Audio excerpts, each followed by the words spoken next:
આ રહસ્યમય મંદિર વિશે 99% લોકોને ખબર નહીં હોય.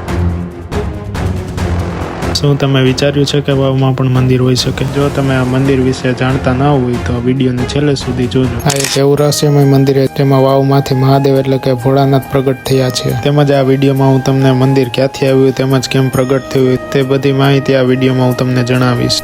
મંદિર સુધી પહોંચવા માટે મજબૂત કાચનો પુલ બનાવવામાં આવ્યો છે જેથી ભક્તો મંદિર સુધી પહોંચી શકે. તો ચાલો આપણે આ પુલ ઉપરથી જઈએ મંદિર તરફ. આ મંદિર વાવની અંદરની બાજુ દિવાલમાં આવેલું છે. તેમજ આ મંદિરનું સ્ટ્રક્ચર એક વાવ જેવું છે એટલે કે પહેલાના સમયમાં કદાચ વાવ હશે. આ ઐતિહાસિક બાંધકામ અંદાજે 13 થી 14મી સદીમાં બનાવવામાં આવ્યું છે. તેમજ આ બાંધકામ વિશે 15 મે 2022ના રોજ દેવળિયા ગામમાં શોધવામાં આવ્યું હતું. માનવામાં આવે છે કે આ એક અમૃતવર્ષી પ્રકારની વાવ છે. તે કલાત્મક ડિઝાઇન અને પથ્થરના દરવાજા ધરાવતા વિશિષ્ટ પદ્ધતિથી બનાવવામાં આવ્યું હતું. તેમાં અલગ અલગ દેવી દેવતાઓની મૂર્તિઓ, મુખ્ય મંદિરના દરવાજાનું ચિહ્ન તેમજ ત્રિશૂળનું પ્રતીક સૂચવે છે જે સેંકડો વર્ષો પહેલા પણ પૂજવામાં આવતું હતું. આ વાવ અને શિવ મંદિર અંદાજે 670 વર્ષ જૂનું છે. તેમજ આ આસપાસના નજીકના વિસ્તારોમાં ખૂબ જ લોકપ્રિય બન્યું છે જેથી ભક્તો માટે આસ્થાનું પ્રતીક બન્યું છે. તમે જોઈ શકો છો પુલની નીચે વાવ છે તેમજ ઉપરની બાજુ પણ જોઈ શકો છો. અત્યારે આપણે વાવની અંદર છીએ. ત્યારબાદ આપણે વાવના પગથિયેથી નીચે તરફ જઈએ છીએ. આપણે લગભગ વાવના તળિયે પહોંચી ગયા છીએ. 670 વર્ષની જૂની પૌરાણિક વાવ અને શિવ મંદિર અમરેલી જિલ્લાના દેવળિયા ગામમાં આવેલું છે. તેમજ દેવી દેવતાઓની અનેક મૂર્તિઓ સ્થાપવામાં આવી છે. ત્યારબાદ આપણે દર્શન કરીને બહારની તરફ જઈએ. આ વાવ તેમજ શિવ મંદિર કેવી રીતે શોધ કરી તેમજ તેની તમામ જાણકારી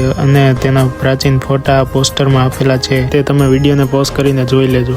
જો તમને માહિતીનો વિડીયો ગમ્યો હોય તો આ વિડીયોને લાઇક કરી આવા જ અવનવા વિડીયો જોવા માટે ચેનલને સબસ્ક્રાઇબ કરી લેજો અને કમેન્ટમાં હર હર મહાદેવ લખવાનું ન ભૂલતા.